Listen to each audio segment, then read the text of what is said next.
I think the international perspective is one of the most important aspects of a program like this, and I think is a real strength of MScom. I think that both in terms of the students and the faculty, we can draw on the faculty here at the University of Lugano, as well as the faculty that come in internationally. And I think that's, from my experience so far, that's made the quality of the content, of the teaching, of the students very high. And I think that the international environment means that you get a real variety of experience from multinational companies. MScom is, from what I understand, one of the only programs that really has become international. A lot of programs say they are international. You have one or two participants and you can call it international. You can call it international even if you don't have any international participants. But what you have here is, I think, truly unique.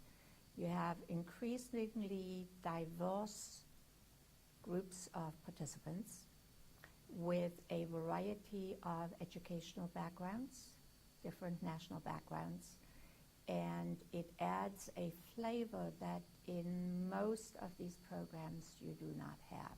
The students, we've got a huge variety within the class. On two dimensions. One, in terms of their nationalities, so that brings very diverse viewpoints in terms of from different cultures, but two, in terms of the companies.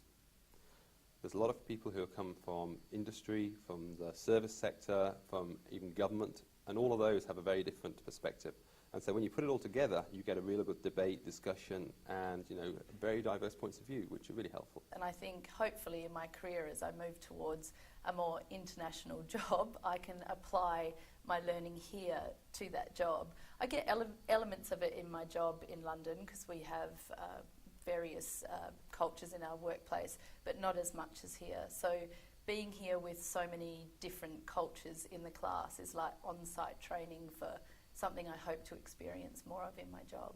We are living in a global economy. There's no two ways about that. If you look at the subprime crisis, if you look at the global financial crisis, what started as a problem in the US has very quickly rapidly grown into something that's far bigger and far greater right across the world. It's the same thing with communications. It is a factor of communications today that we have to operate, we have to live, we have to work in global environments.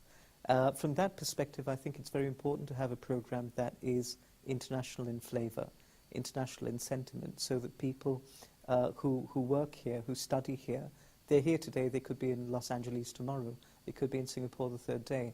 And if you don't understand communications in the global perspective, you're missing something.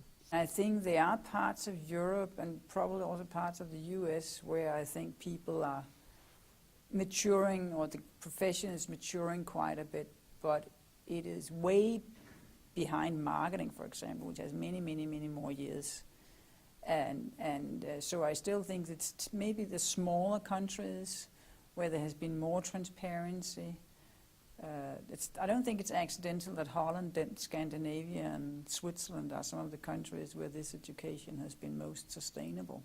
It may be because they are also forced to be the small countries acting on the global scene. You can say corporate communication in all the small countries is global almost by birth, because home market is too small to sustain anything.